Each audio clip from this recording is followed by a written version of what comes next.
Don't panic and do not quit your job. Everybody, this is Alessandro. Welcome back to my channel. So, a couple of days ago, as you can see, OpenAI released Sora, so a tool to create with AI video image, all right? And everybody started to freaking out. And even after a couple of days, already a lot of people sent me DM on my LinkedIn to ask me, Alessandro, what do you think about this? You know, this looks very impressive. I'm gonna be out of job, stuff like that. So it wasn't enough just a couple of days that people already start to chatter and panic about it. But I will tell you not to worry, because I don't think, yes, it's an interesting technology and will have, of course, a lot of use like everything else, but I don't think it will put all of us out of job. And I want to tell you why, right? It's the same things for me as, you know, image AI, right? When I first saw last year, the last couple of years, those AI generated image, first time they look impressive because they look photorealistic, high fidelity, a lot of details, right? They can be clicked in a few seconds, right? And when I see it in the first time, I was like, okay, this looks, you know, pretty cool, right? Then you see 2, 3, 10 of them, okay, this is very nice.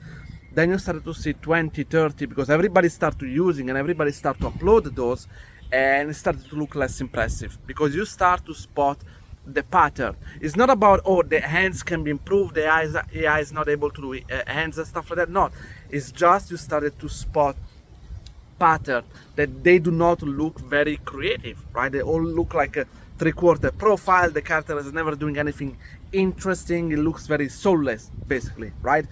And with image, could be the same. Okay, maybe it's gonna be very good to have a close-up of a character turning or standing, or maybe like a camera tracking a vehicle or showing an environment, and which is great. You know, I'm pretty sure there are some projects that will benefit a lot from this kind of stuff.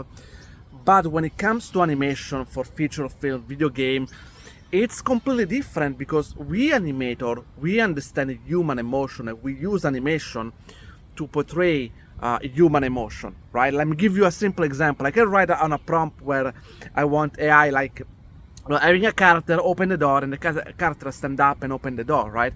But as animator, I can add so many details in this sequence, right? I can have like the character standing up, about to open the door, maybe pause for a second, turn the head, start to think about something. Did I forget something? Did I close the gas or something? I don't know, I think it's fine. And I can go, right? You see, there is a plenty of acting choice that I can put in an action, right? The way I pause, the way I tilt my head, there are like 20 different ways of tilting my head and moving my eyes. The acting with the eyebrows, putting the hand in this specific pose on my finger. I could maybe do like this, or could do like this. Right? Plenty of different ways, right? How long the pose lasts? How do I move my finger? Someone who's been doing animation for quite some times and understand the art very well will understand that it's going to be very difficult to tell to a machine how to mimic this kind of acting, because this acting, it implies that you understand human emotion. And we as artists, besides that we understand human emotion, we are always put our own input. We always use our own personal life experience in our craft. Even when you try to copy something, okay? Forget about it when maybe you're learning animation, you just want to copy something, right? You copy 101, right?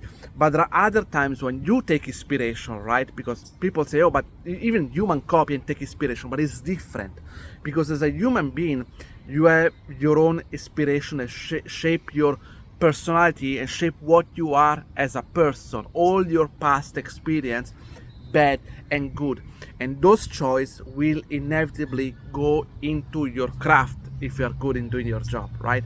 And a machine cannot do that. A machine can only see what there is over the internet already done, copy and merge it together. Again, never say never, but it would be very difficult for a machine to replicate this, right? And also when it comes, for example, to action sequence and a lot of complicated camera movement, imagine you want to have a character fighting in an interesting way, you want to have a certain camera movement, Spider-Man grabbing an object, flipping it and throwing it. There are so many ways of doing that.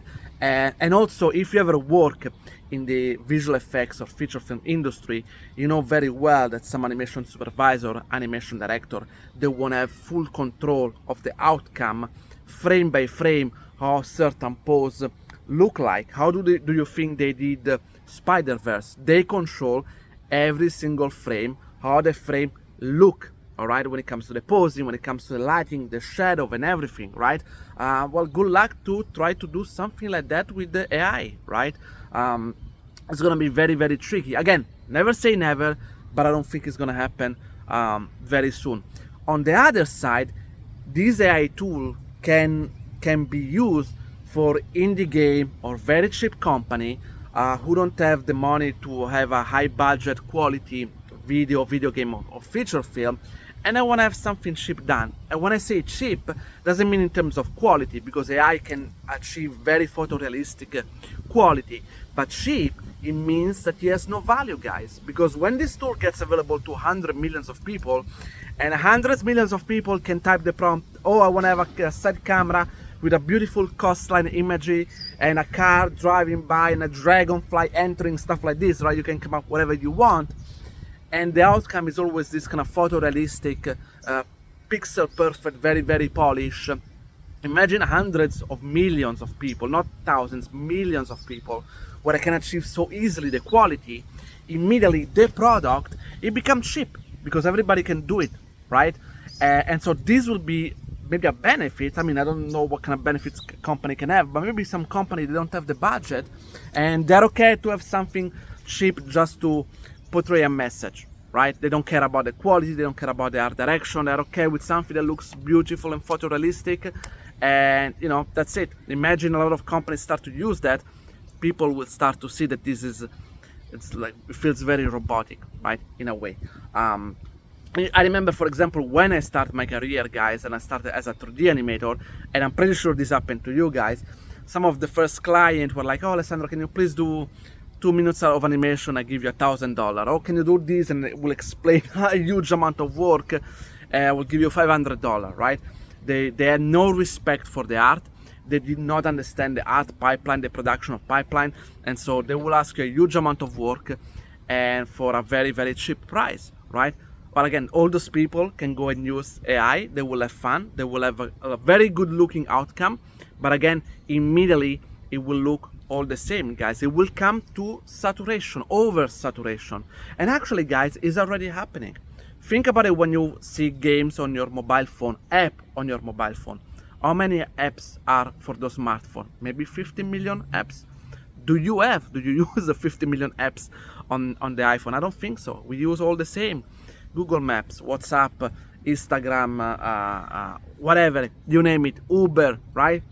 You tend to use the top one, and then there are other 9 million, 90,000, whatever the big number that nobody's using it, right? And those are not done by, you know, company or anything. Sometimes like a few people that try to do their luck with a few apps and see what if they can scratch some coin, right? Some money. But that's, again, it happened also with games, right? Games for phone that are really good are always a few. Then there are hundreds of millions of other games out there that nobody even knows about it, and people spend their time, they try to catch the trend, right? And try to follow that. But again, it will happen the same, because when something is easy to do, everybody suddenly wants to do it and want to try to catch some money. All right, guys? And with AI, it's gonna be exactly the same. And obviously, guys, it's the same with games, right? We have high-level games, high-level, really high-polished game, and we have a lot of games that, you know, nobody even knows about it because maybe they are cheaply done, they're not very interesting, they don't have a good idea, and maybe those companies, they have very little budget, they will be okay to use AI on certain extent, right? Maybe even for AAA game, like for huge open worlds, right? AI could be used to animate those thousands of NPC that are not really important for the storytelling, but can assure you guys that for the main core game, people want to use proper crafted material, right? Or else imagine a company like Naughty Dog charging you $80 and do everything with AI, right? Of course, people will not be okay with that, and they will not support this kind of stuff. So it can be used in a smart way, but I don't think it will replace entirely our job. Okay, guys, I hope this video reassured you a little bit. So don't panic, stay focused, and continue to work on your craft and make yourself valuable. Okay, guys, see you next time. Ciao.